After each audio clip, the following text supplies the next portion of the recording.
मला मी अभ्यास लक्षात कसा ठेवायचा याची ट्रिक सांगणार. ओके, तर त्याच्या अगोदर आपला जो मेंदू आहे त्याला काय आवडतं हे पहिले समजून घ्यायचं. ओके, तर मेंदूला सगळ्यात पहिल्यांदा संगीत आवडतं. काय आवडतं? संगीत म्हणजे म्युझिक आवडतं.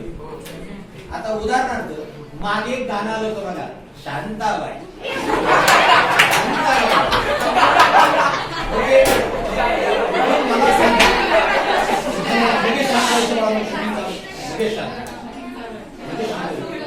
आता असं कुणी मुलगी किंवा मुलगा आहे का त्यांनी असं घेतलं, जसं मॅडम म्हणतात की पोएम पाठ कर किंवा फॉर्म्युले पाठ कर, असं कुठली मुलगा किंवा मुलगी का की त्यांनी असं पाठ केलं का? असं नाही केलं. तर ते काय झालं, ऑटोमॅटिक पाठ झालं. कसं झालं? म्हणजे माणसाच्या मेंदूला काय आवडतं? उदाहरण सह सांगतो तुम्हाला, आणि याचा अभ्यासात कसा उपयोग करायचा सांगतो तुम्हाला. कळलं का? तो पहिली गोष्ट मेंदूला काय आवडतं? बरोबर, ऐका. दुसरी गोष्ट मेंदूला चित्र आवडतं. मेंदूला चित्र आवडतं. मेंदूला चित्रांचीच भाषा कळते.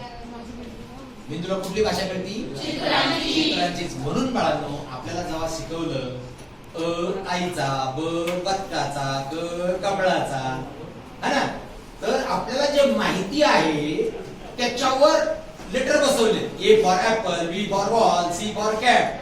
आणि आपण ते लक्षात ठेवून मग आपण आता विद्वान झालो, तर मेंदू आपला खूप हुशार आहे. एकदा लर्न केलं की तो विसरत नाही. मग आता cat, bat, I am playing with cat वगैरे हे करायला लागलो. पण आपण जे बेसिक शिकलेलो आहोत ते चित्राद्वारे शिकलेलो आहोत. म्हणून लहान मुलांची पुस्तकं बघा, तिथं काय असतात? चित्र असतात. तर मेंदूला दुसरं काय आवडतं? चित्र.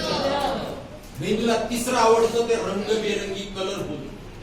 मित्रांनो, मेंदूला नेहमी कलर आवडतात. म्हणून तर हे सगळे कलरचे शर्ट आहेत, नाही तर सगळेच पांढरा शर्ट आणि पांढरे पॅन्ट असते. आता ब्लॅक अँड व्हाईट पिक्चर आणि कलर पिक्चर याच्याबद्दल तुम्हाला कुठलं पिक्चर आवडतं? आता याचा उपयोग कसा करायचा सांगतो. तर तिसरं काय आवडतं मेंदूला? कलर. पहिलं काय आवडतं? दुसरं, तिसरं कलर. आता चौथं, एखादी गोष्ट की जी खूप मनाला लागती किंवा विचित्र असती किंवा अवाढव्य असती, ही मेंदूच्या पटकन लक्षात राहते. त्याचं एक उदाहरण सांगतो, तुम्ही आता समजले सुचले. तुमचा एकदा 4 लोकांमध्ये कोणीतरी केलेला अपमान तुम्ही कधीच विसरत नाही. गणिताचं सूत्र विसरता पण अपमान विसरत नाही. किंवा तुम्ही आता थोडेसे मुला, एखादी मुलं एखाद्या वेळेस घाणेरडा जोक सांगतात. काय सांगतात? घाणेरडा जोक. आपण तो कधीच विसरत नाही. आपण तो घाणेरडा जोक विसरत नाही. सगळं चांगलं चांगलं विसरू, ते घाणेरडं विसरत नाही. तर मेंदूला काय माहिती का, आणखी काय आवडतं? विचित्रपणा, अवघड. हो, विचित्रपणा मेंदूला आवडतो. चावटपणा म्हणतात त्याला. हा, खरं सांगतो, खूप आवडतो. बघा ना तुम्ही, तुम्हाला सांगेल नंतर डिटेल मध्ये एका दिवशी. तर ब्रेन पटकन लक्षात ठेवतो. किंवा झालेला अपमान मेंदू विसरत नाही. समजलं का? आणि मेंदूला एकदम सगळं जर सांगितलं व्यवस्थित, म्हणजे धड्याच्या पहिल्यांदा शिकवायच्या पहिल्यांदाच मॅडमने जर सांगितलं की या धड्यात आपण हे शिकणार आहोत, म्हणजे तुकड्या तुकड्यात नाही, तर मेंदूला व्यवस्थित जर सांगितलं तर ब्रेनला कळतं. हा, तर 5 गोष्टी सांगितल्या मी. मेंदूला काय काय आवडतं?